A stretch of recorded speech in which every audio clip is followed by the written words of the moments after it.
নমস্কার। আজকে গল্প পাঠের আসরে শিশু কিশোরদের জন্য সুনীল গঙ্গোপাধ্যায়ের লেখা একটি গল্প পাঠ করব। গল্পটির নাম জোড়া সাপ। লেখক সুনীল গঙ্গোপাধ্যায়। সেবার আমি বেড়াতে গিয়েছিলাম কাশীতে, আমার মেজ মাসির বাড়িতে। আমার ছোটো মেসো বদলির চাকরি, সেই জন্যে আমার খুব মজা হয়েছিল। ছোটো মেসো একটা নতুন জায়গায় বদলি হয়ে যান, আর আমি অমনি সেখানে বেড়াতে যাই। এইভাবে আমার মুসৌরি, দেরাদুন, পুনা, তেজপুর, বিশাখাপত্তনম এইসব ভালো ভালো জায়গা দেখা হয়ে গিয়েছিল। আমার ছোটো মেসোকে আসলে বলা উচিত বিরাট মেসো, কারণ তার চেহারাটা ঠিক ভীমের মতো, তেমনি বাজখাঁই তার গলার আওয়াজ, আর সাহসও সাংঘাতিক। কেউ ভয়ে তার সঙ্গে দ্বিতীয়বার শেক হ্যান্ড করে না। তিনি এমন বজ্রমুষ্টিতে হাত চেপে ধরেন যে তারপর 3 দিন ব্যথা থাকে। আমার ছোটো মাসি আবার তেমনি ভীতু। টিকটিকি, আরশোলা কিংবা মাকড়সা দেখলেই ছোটো মাসি প্রায় অজ্ঞান হয়ে পড়েন। অবশ্য আমার সেই বিরাট মেসো যে পৃথিবীতে একটা জিনিসকে খুব ভয় পান, তার প্রমাণ পেয়েছিলাম সেবার কাশীতে। ছোটো মাসিরা বাড়ি নিয়েছিলেন বেনারস স্টেশনের উল্টো দিকে একটা নতুন পাড়ায়। পাড়াটা সবে তৈরি হচ্ছে। মাঠের মধ্যে উঠেছে নতুন বাড়ি। মাঠগুলো ঝোপে ঝাড়ে ভরা। খুব বড় বড় ইঁদুর আছে সেই সব মাঠে। এক একটা ইঁদুরের অন্তত 2 কিলো 3 কিলো ওজন হবে। কাশীতে বড্ড ফেরিওয়ালার উৎপাত। সারা দিনে কত রকম ফেরিওয়ালা যে আসে তার ঠিক নেই। কাঁচের চুড়ি, ছাগলের দুধ, লুধিয়ানার কম্বল, পুরনো ঘি, কাঠের পুতুল, আচার, এসব নানা রকম জিনিস বিক্রি করতে ফেরিওয়ালা আসে। এছাড়া বাঁদরের নাচ, ভাল্লুকের নাচ দেখাবার লোক আছে। একদিন এলো একটি মেয়ে সাপুড়ে। এর আগে আমি কখনো মেয়ে সাপুড়ে দেখিনি। বেশ গাঁট্টা গোট্টা চেহারার মাঝবয়সী একজন মেয়ে, সঙ্গে গেরুয়া রঙের কাপড়ে মোড়া সাপ ভর্তি 3টে ঝোলা, আর সেই মাঝখানটা বেলুনের মতো ফোলানো বাঁশি। সেই বাঁশি সে অনেকক্ষণ ধরে বাজালো আমাদের বাড়ির সামনে। তারপর বলল, সাপ খেলা দেখবে গো এ বাঙালি মাইজি। আমরা যে বাঙালি সে কথা সে কী করে বুঝলো কে জানে। বোধহয় চিংড়ি মাছ রান্নার গন্ধ পেয়েছিল। ছোটো মাসি বারান্দায় বেরিয়ে এসে মুখ ঝামটা দিয়ে বললে, না দেখবো না, পরশুই তো একজন সাপুড়ে এসে খেলা দেখিয়ে গেল। আমরা কি রোজ রোজ বাঁদরের নাচ, ভাল্লুকের নাচ আর সাপের নাচ দেখবো নাকি? মেয়ে সাপুড়েটি আবার কাকুতি মিনতি করলো, কিন্তু মন গড়ল না ছোটো মাসির। তখন সাপুড়েনি বলল, বড় তিয়াস লেগেছে, 1 বর্তন পানি দেবে মাইজি? কেউ জল চাইলে না বলা যায় না। ছোটো মাসি জল আনতে গেলেন, আর সাপুড়েনিটি তার ঝাঁপিগুলো নামিয়ে আমাদের বারান্দায় এসে বসল। ছোটো মাসি 1 জগ জল এনে দিলেন। সাপুড়েনি জগটা মুখের কাছে উঁচু করে ঢক ঢক করে প্রায় অর্ধেকটা জল খেয়ে নিল। তারপর ঝাঁপিগুলোর মুখ খুলে সাপগুলোর গায়ে ছিটিয়ে দিল খানিকটা। অমনি একটা হলদে কালো ডোরা কাটার সরু সাপ সুরুত করে বেরিয়ে এসে মেঝের উপর কিলবিল করতে লাগলো। ছোটো মাসি ভয় পেয়ে দরজার আড়ালে লুকিয়ে পড়ে চেঁচাতে লাগলেন, শিগগির ওকে বিদায় করো। সত্যি কথা বলতে কি, অত কাছে একটা সাপ দেখে আমারও একটু একটু ভয় করছিল। একমাত্র ভয় পেল না ছোটো মাসির 1.5 বছরের ছেলে বাবলু। সে খলখল করে হেসে বলল, সাপ ধরবো, সাপ ধরবো। বাজারের মাছওয়ালারা যেমন ভাবে শিঙি মাছ ধরে, সাপুড়েনি সেই রকম অবহেলার ভাবে সাপটার মাথা ধরে সেটাকে আবার ঝুড়িতে পুরে দিলে। তারপর উটেরা যেমনভাবে গন্ধ শোঁকে সেই রকমভাবে ঠোঁট আর নাক মুখ কুঁচকে রেখে বলল, মাইজি তোমার কোঠির পাশে সাপ আছে, 500 রুপিয়া দো, সাপ ধরে দেব। ছোট মাসি খিলখিল করে হেসে উঠলেন। আমিও হাসলাম। এবারই চাকর সুখদেবও হাসল, কারণ ঠিক 2 দিন আগেই আমাদের উল্টো দিকের বাড়িতে সাপ খেলা দেখাতে এসে একজন সাপুরে ঠিক এই কথাই বলেছিল, আর মাত্র 2 টাকা চেয়ে সে বাড়ির সিঁড়ির তলা থেকে 2টো সাপ ধরে দিয়েছিল। ওইসব সাপুরেরা মনুমেন্টের মাথা থেকেও যখন তখন সাপ ধরে দিতে পারে। উল্টো দিকে বারান্দা থেকে আমরা স্পষ্ট দেখতে পাচ্ছিলাম সাপুরেটার আলখাল্লার নিচে কোমরে জড়ানো ছিল 2টো সাপ। সে দুটোই খুব কায়দা করে বার করলে ম্যাজিশিয়ানরা যেভাবে টুপির ভেতর থেকে খরগোশ বার করে। আমাদের সকলের একসঙ্গে হাসি শুনে সাপুরেনাটি একটি ঘাবড়ে গেল বোধহয়, আর বেশি উচ্চবাচ্য করল না, ঝাঁপিগুলো তুলে নিয়ে চলে গেল। বোধহয় সাপুরেনি আর কোনো বাড়িতে খেলা দেখাবার সুযোগ পেয়েছে। পরের রবিবারে ছোট মেসো আমাদের সারনাথ ঘুরিয়ে নিয়ে এলেন। ফিরতে ফিরতে সন্ধে হয়ে গেল। তারপর ছোট মাসি শোবার ঘরে বসে আমরা চা খাচ্ছি। রেকর্ড প্লেয়ারে ওস্তাদ গুলাম আলী খাঁর গান বাজছে। এমন সময় হঠাৎ আলো নিভে গেল এবং গুলাম আলীর গলাটা বৃষ্টি মোটা হয়ে থেমে গেল। আমরা কলকাতার ছেলেরা যখন তখন আলো নিভে গেলে আর অবাক হই না। ছোট মাসি বললেন, দূর ছাই।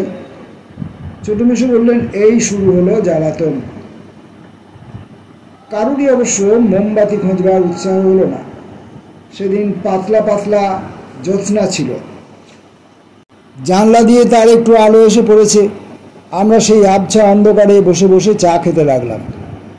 অন্ধকারে আর যাই অসুবিধে হোক, খাবার খেতে কোনো অসুবিধা হয় না। হাতের বিস্কুটটা ঠিক মুখেই চলে আসে, সেটা আমরা ভুল করে কানে গুঁজে দিই না। 3 জন মিলে নানা রকম গল্প করছিলাম। একসময় আমার চোখে পড়লো মেঝেতে কি যেন চকচক করছে। মনে হলো খানিকটা জল পড়ে আছে, তার উপর এসে পড়েছে চাঁদের আলো। এখানে জল এলো কী করে? তারপর মনে হলো জলটা যেন নড়ছে। তারপর আর কিছুই মনে হলো না। আমি লাফিয়ে উঠে বললাম, সাপ! আমি ছোটো মাসিকে ভয় দেখাবার জন্য অনেক সময় মিছিমিছি বলি, ছোটো মাসি তোমার পায়ের কাছে একটা আরশোলা। ছোটো মাসি সেই রকমই কিছু একটা ভেবে চেয়ারেই বসে রইলেন। ছোটো মেসো স্প্রিংয়ের মতো উঠে দাঁড়িয়ে বললেন, সাপ কোথায় রে? ওই যে সামনেই। একথা বলেই আমি ছোটো মাসির হাত ধরে ঝটকা টান মেরে ছুটলাম। আমি আর ছোটো মাসি চলে এলাম বসবার ঘরে, আর শোবার ঘরের পেছনে একটা ছোট ঘরে গিয়ে ঢুকলেন ছোটো মেসো। দড়াম করে বন্ধ করে দিলেন দরজা। ততক্ষণে আমরা সাপটা 2বার ফোঁস ফোঁস আওয়াজ শুনতে পেয়েছিলাম। দারুণ ভয় পেয়ে ছোটো মাসি ধপাস করে সোফার ওপর বসে পড়তে যাচ্ছিলেন, বোধহয় অজ্ঞান হয়েই যেতেন। কিন্তু তক্ষুনি আবার উঠে চিৎকার করে বললেন, বাবলু বাবলু রয়েছে যে ঘরের মধ্যে। সত্যই তো, সারনাথ থেকে ফেরার পথেই বাবলু ঘুমিয়ে পড়েছিল। তাকে কোলে করে এনে শুইয়ে দেওয়া হয়েছিল বটে, বাবলু তো সেখানে ঘুমিয়েই রয়েছে। এরপর দেখলাম ছোটো মাসি আর ছোটো মেসোর একদম উল্টো ব্যবহার। দারুণ সাহসী ছোটো মেসো ঘরের দরজা আর খুললেনই না। সেখান থেকে চেঁচিয়ে বললেন, কী হলো, সাপটা গেছে? কত বড় সাপ? আর যে ছোটো মাসি আরশোলা দেখলেই মূর্ছা যান, তিনি তক্ষুনি ছুটে আবার সেই ঘরে ঢুকতে যাচ্ছিলেন। আমি ছোটো মাসির হাত চেপে ধরলাম। বিছানার উপর ঘুমিয়ে থাকা বাবলুকে হয়তো সাপটা না কামড়াতেও পারে, কিন্তু ছোটো মাসি ঘরের মধ্যে ঢুকলে নির্ঘাত কামড়াবে। আমাদের চেঁচামেচি শুনে সুখদেহ ছুটে এলো, আর সে চট করে একটা টর্চ জোগাড় করে ফেলল। টর্চের আলোটা যাতে সে সাপটার মুখের উপর না ফেলে, তাই আমি টর্চটা হাত থেকে নিয়ে নিলাম। যতদূর জানি সাপ কানে শুনতে পায় না, তাই আমাদের চিৎকার সে গ্রাহ্য নাও করতে পারে, কিন্তু চোখে আলো ফেললে নিশ্চয়ই রেগে যাবে। আলোটা একটু তেরছাভাবে ফেলে দেখলাম সাপটা একটা বিরাট ফনা তুলে লেজের উপর ভর দিয়ে দাঁড়িয়েছে আর এদিক ওদিক মুখ ঘোরাচ্ছে। সাপটা অন্তত 4 হাত লম্বা, মাঝে মাঝে জিভ বার করছে চিরিক চিরিক করে, দেখলেই বুকের রক্ত হিম হয়ে আসে। ছোট মাসি চেঁচিয়ে উঠলেন, সুনীল শিগগির সাপটাকে মার। কিন্তু বললেই কি আর অত বড় সাপটাকে মারা যায়? কাছে এগুলোই যদি লাফিয়ে এসে কামড়ায়? সত্যি কথা বলতে কি ভয়ে আমার বুক কাঁপছিল।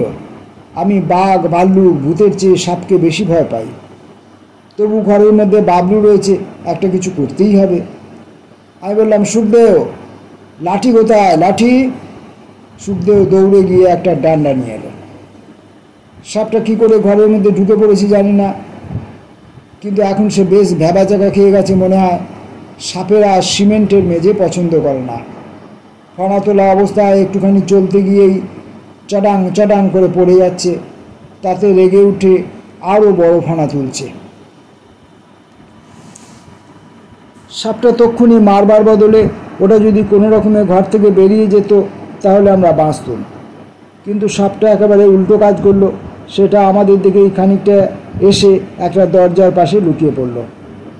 চৌকাঠের সঙ্গে লেগে থাকা তার খানিকটা লেজ আমরা তখনও দেখতে পাচ্ছি। সর্বনাশ, এবার তো আমরা ঘরে ঢুকতে পারবো না। বাবলু যদি ঘুম ভেঙে হঠাৎ খাট থেকে নেমে আসে। ওপাশে বন্ধ ঘর থেকে ছোট মেশো আবার চিৎকার করলেন, কী হলো, সাপটা গেছে? ছোট মাসি বললেন, না, তুমি বেরিয়েও না একদম। ছোট মাসি তারপর আরও সব অসীম সাহসিক কাজ করতে লাগলেন। রান্নাঘর থেকে কেরোসিনের টিনটা এনে প্রায় দরজার চৌকাঠ পর্যন্ত এগিয়ে অনেকখানি কেরোসিন ছিটিয়ে দিলেন ঘরের মধ্যে। তারপর একগাদা খবরের কাগজ পাকিয়ে তাতে কেরোসিন ঢেলে রান্নাঘরের উনুনে ছুঁয়ে আগুন জেলে আনলেন। তারপর সেই খবরের কাগজের মশলাটা ছুঁড়ে দিলেন সাপটার গায়ে। গায়ে আগুন লাগতেই সাপটা দরজার পাশ থেকে বেরিয়ে আবার ফনা তুলল, আর সেই আগুনে ঘরের মধ্যে কেরোসিনের জ্বলে উঠল দাউ দাউ করে। ছোট মাছির উপস্থিত বুদ্ধি সাংঘাতিক বলতে হবে। ঘরের মধ্যে আগুন জ্বলছে বলে সাপটা আর ঘরের মধ্যে গেল না, চৌকাঠের সামনে কিলবিল করতে লাগলো। এই সময় এই হট্টগোলে বাবলু জেগে উঠল, ডেকে উঠল, মা! ছোট মাসি প্রায় পাগলের মতো হয়ে গিয়ে কেঁদে চিৎকার করে বললেন, বাবলু, বাবলু, খাট থেকে নামিস না। ঠিক সেই সময় সুখদেও সাপটার গায়ে একটা ডান্ডা কষালো। কিন্তু লাঠি দিয়ে সাপ মারা খুব সহজ কথা না। মার খেয়ে সাপটার বিশেষ কিছু হলো না। সে চৌকাঠ ছাড়িয়ে এগিয়ে এলো আমাদের দিকে। সাপ দারুণ জোরে ছুটতে পারে এক এক সময়, কিন্তু লাফাতেও পারে। সেই মুহূর্তে সাপটা আমাদের একজনকে ছোবল মারতে পারত, কিন্তু সুখদেও তক্ষুনি ডান্ডা দিয়ে সাপটাকে মেঝের সঙ্গে চেপে ধরল। তখন দেখলাম সুখদেও কি দারুণ সাহস আর গায়ের জোর। সিমেন্টের মেঝেতে একটা সাপকে চেপে ধরে থাকা কি সোজা কথা? সাপের গাটাই তো তেলতেলে। আমি এক লাফে 3 পা পিছিয়ে গিয়েছিলাম, আবার এগিয়ে এলাম। সাপটা নিজেকে ছাড়িয়ে নেবার জন্য ভীষণভাবে ছটফট করছে। সুখদেও চেপে ধরে আছে ঘাড়ের কাছটা, আর সাপটার লেজটা একটা চাবুকের মতো ছাড়াস ছাড়াস করে মেঝেতে পড়ছে। একবার চেষ্টা করছে লাঠিটাকে পাকিয়ে ধরবার জন্য। সুখদেও চেঁচিয়ে উঠল, দাদাবাবু, আভি উস্কো মারিয়ে। দেখলাম সুখদেওর মুখে ঘাম জমে গেছে, দাঁতে দাঁত চেপে আছে। সাপটার নিশ্চয়ই খুব গায়ের জোর। সুখদেও বেশিক্ষণ ধরে রাখতে পারবে না। ছোট মাসি সবটা কেরোসিন ছড়িয়ে দিলেন মেঝেতে, আর কাগজ জেলে ছুঁড়ে দিলেন সেখানে। এখন সাপটার সব দিকেই আগুন, তবু কিন্তু পুড়ছে না সহজে, ছটফট করে যাচ্ছে সমানে। আমি কি দিয়ে সাপটাকে মারব? হাতের কাছে কোনো জিনিসই নেই। একটা চেয়ার ছুঁড়ে মারলে কি কোনো লাভ হবে? কিছুই ঠিক করতে পারছি না। যদি সুখদেওর হাত পিছলে যায়, যদি সাপটা আগুন পেরিয়ে আসে। ছোট মাসি বললেন, সুনীল, শিলনোড়ারে নিয়ে আয়। কিন্তু তার আগেই সাপটা সুখদেওর লাঠির তলা থেকে পিছলে বেরিয়ে এলো। তারপর আগুনের শিখা ছাড়িয়ে ফনাটা তুলে আমাদের দিকে তাকালো। সুখদেও সঙ্গে সঙ্গে বিদ্যুতের গতিতে ডান্ডাটা নিয়ে প্রাণপণে শক্তিতে মারল সে ফনাটার ওপর। তাতেই ফনাটা ছাতু হয়ে গেল। সাপটা নেতিয়ে পড়লো আগুনের ওপর। সুখদেও তখন দামাদাম করে পেটাতে লাগলো এক জায়গায়। সাপটা আর নড়ল না। ছোট মাসি আগুন ডিঙিয়ে গিয়ে বাবলুকে কোলে তুলে নিলেন। আমি আর সুখদেও ক্লান্ত হয়ে বসে পড়লাম মাটিতে। সারা ঘরে সাপ পোড়ার বিশ্রী গন্ধ, বমি এসে যাচ্ছে প্রায়। সুখদেব আবার আগুন থেকে লাঠি দিয়ে বার করে আনলো সাপটাকে। আগুনে ঝলসে সাপটা যেন হঠাৎ মোটা হয়ে গেছে। এতক্ষণ পরে বেরুলেন ছোট মেশো। তিনি সাপটাকে দেখে বললেন, বাবা, এত বড় সাপ! সাপকে বিশ্বাস নেই বাবা, ওরা অনেক সময় মটকা মেরে থাকে। তিনি সুখদেবের হাত থেকে লাঠিটা নিয়ে সেই মরা সাপকেই মারলেন কয়েক ঘা। ছোট মাসি বললেন, হয়েছে হয়েছে, এবার ওটাকে রাস্তায় ফেলে দিয়ে এসো। ছোট মেশো বললেন, রাস্তায় ফেলবে কি? বৃষ্টির জল লাগলে সাপ আবার বেঁচে যায়, সে আর কি করা যাবে। সুখদেব আর আমি গিয়ে অনেকটা দূরে সাপটাকে ফেলে দিলাম মাঠের মধ্যে। নিশ্চিন্ত হবার জন্যে দুটো থান ইট দিয়ে আরও কয়েকবার ঠুকে দিলাম ওর মাথা। না, সাপটা মরে গেছে নিশ্চিত। সেদিন আর সারা রাত প্রায় ঘুমই হলো না বলতে গেলে। ছোট মাসির ধারণা হলো সাপটার বিষ নিশ্চয়ই ঘরের মধ্যে পড়েছে। দুটো ঘরে একবার ফিনাইল একবার ডেটল ছড়িয়ে খুব করে ধোয়া মোছা হলো। তারপর বহুক্ষণ জেগে আমরা অনবরত ওই ঘটনা নিয়ে আলোচনা করতে লাগলাম। সত্যি খুব জোর একটা ফাঁড়া গেছে। ছোট মাসি বরাবর ছোট মেশোকে ঠাট্টা করে বলতেন, তুমি কি দরের বীর পুরুষ বোঝা গেছে। আমরা তিনজন প্রাণের ঝুঁকি নিয়ে সাপটা মারলাম, আর তুমি দরজা বন্ধ করে বসে রইলে। ছোট মেশো বললেন, আহা, তোমরাই তো আমাকে বেরোতে বারণ করলে। ছোট মাসি বললেন, থাক, সব বোঝা গেছে। তোমার তখন গলা কাঁপছিল। এ বাড়িতে আর থাকবো না, তুমি অন্য বাড়ি খোঁজো। সাপটা মারার ব্যাপারে আমি যদিও বিশেষ কিছুই করিনি, তবে ছোট মাসি যে আমাকে কৃতিত্বের খানিকটা ভাগ দিলেন তাতে আমি খুশিই হলাম। পরদিন সকালে উঠে দেখে এলাম যে মাঠের মধ্যে মরা সাপটা একই জায়গায় পড়ে আছে, বেঁচে উঠে পালায়নি। ব্যাপারটা কিন্তু এখানেই শেষ হলো না। আমাদের সাপ মারার কাহিনীটা পাড়া প্রতিবেশীদের মধ্যে ছড়িয়ে গেল। অনেকে এই পাড়ায় সাপের কথা শুনে দারুণ অবাক হলো, অনেকে আমাদের সাহসের প্রশংসা করলো, আর অনেকে আমাদের ভয়ও দেখালো খুব। প্রত্যেক সাপেরই একটা করে জুটি থাকে, একটাকে মারলে অন্যটা এসে প্রতিশোধ নেয়। এরকম একটা কথা আমরা শুনে আসছি বটে, কিন্তু ঠিক বিশ্বাস হয় না। আমরা তো মরা সাপটা ফেলে এসেছি বেশ খানিকটা দূরে মাঠের মধ্যে। ওই সাপটার যদি একটা জুটি থাকেও, তবু সে এই বাড়ি খুঁজে খুঁজে আসতে পারবে? সাপের কি এত বুদ্ধি থাকে? সাপের বুদ্ধির তো তেমন গল্প শুনিনি, বরং সাপ সম্পর্কে এমন অনেক কিছু শোনা যায় যেগুলি আসলে বাজে কথা।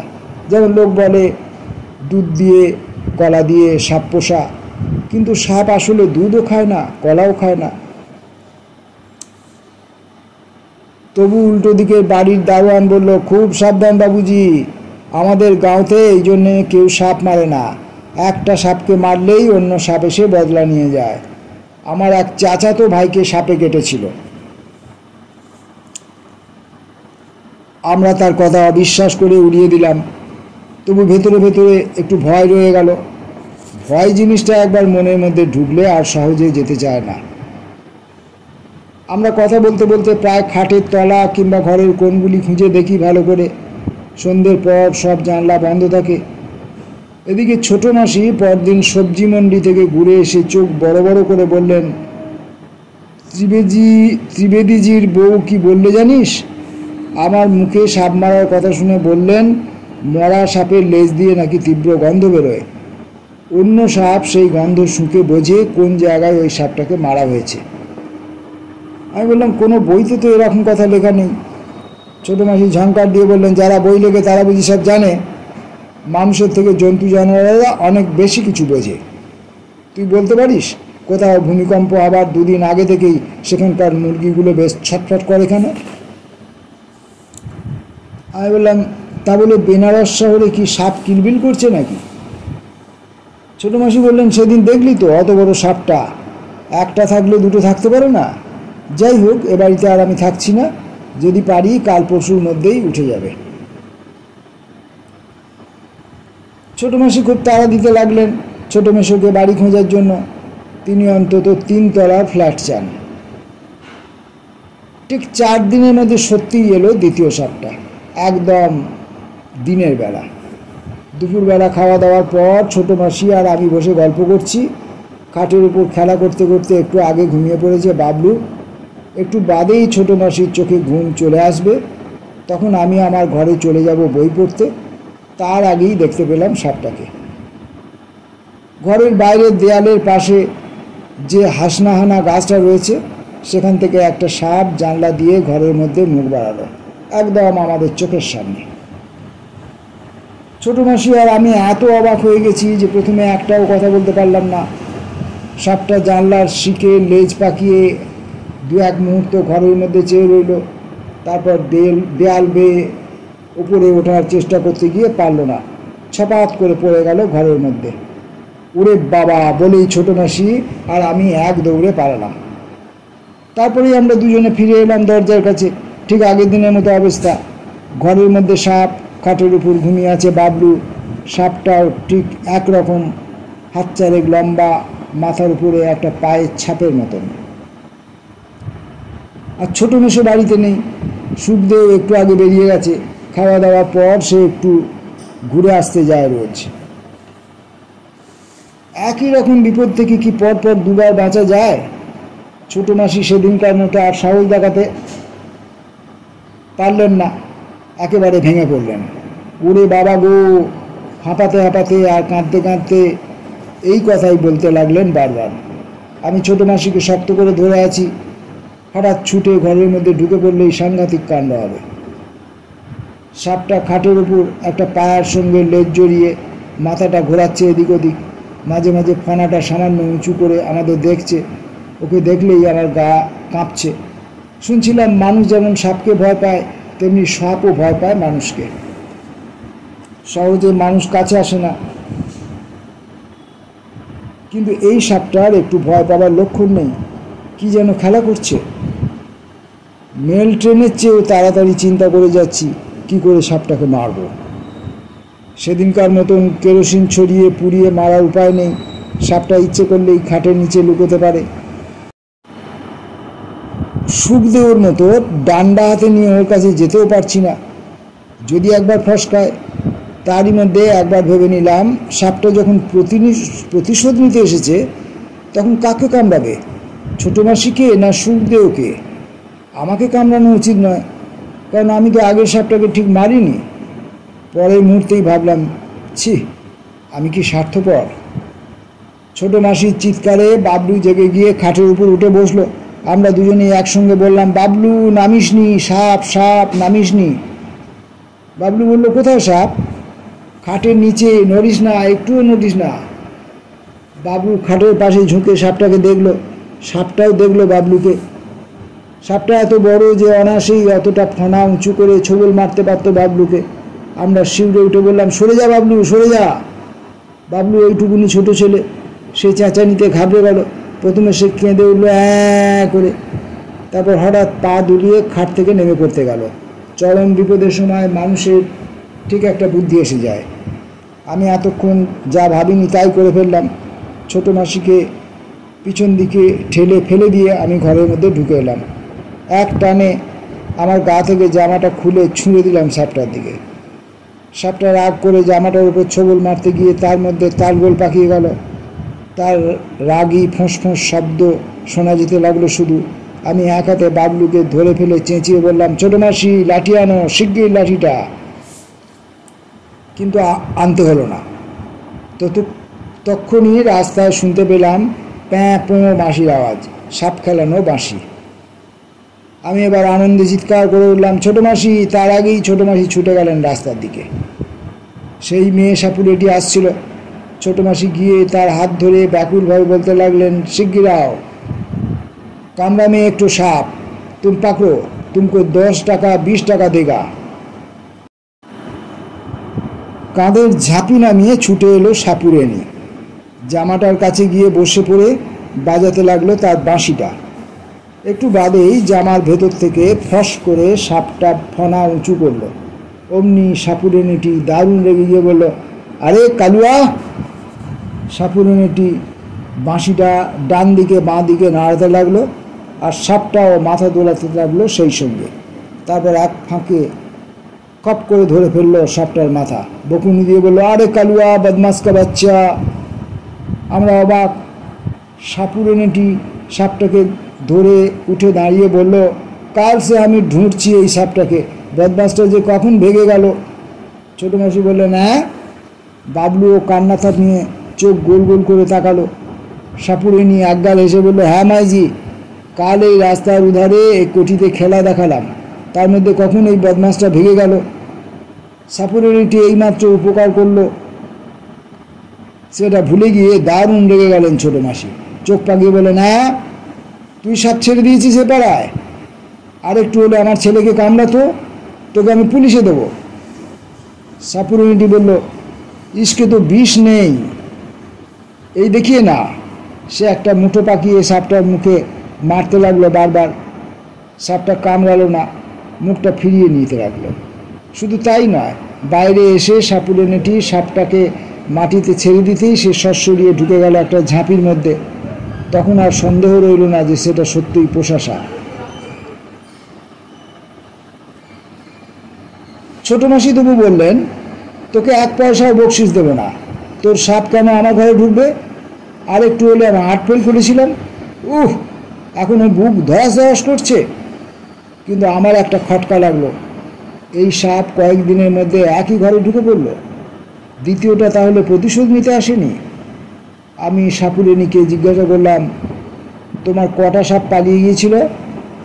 সে অবাক হয়ে বলল, কাহে বাপু, এই একটু। আমি বললাম, তোমার দুটো সাপ হারায়নি? ঠিক বলছো? তাহলে কয়েকদিন আগে আমাদের বাড়িতে আর একটা সাপ এসেছিল কী করে? ঠিক এই একই রকম সাপ।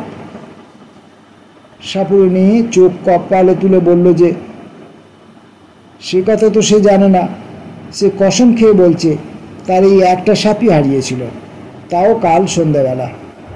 4 দিন আগে তো সে বেনারসে ছিলই না, সে চলে গিয়েছিল রামনগর। তাছাড়া এরকম একটা সাপ আসবে কী করে? এ তো পাহাড়ি জাতের সাপ, এ তো এখানে পাওয়া যাবে না।